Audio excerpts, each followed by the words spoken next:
değerli analarım, atalarıma salam olsun. Bütün şehit analarım, bacılarım oldu. Bütün şehit ataları, kardeşlerim oldu. Allah bacılıktan, kardeşlikten sizi eski eylemesin. Her insana dert danışılmaz. Allah bizlerin karşına bizi başa düşen insanlar çıkarsın.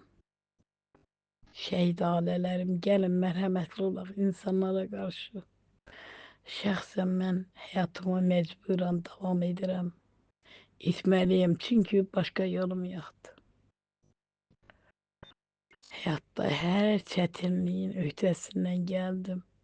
Amma talihimə gücüm çatmadı. Çünki bunu Allah Teala yazır. Allah heç kəsi yarsız eləməsin. Allah heç bir uşağı yetim eləməsin. Allah Teala dövlətimizi qorusun, pis gözdən, pis nəfəsdən. Düşmənlərimiz xar olsun.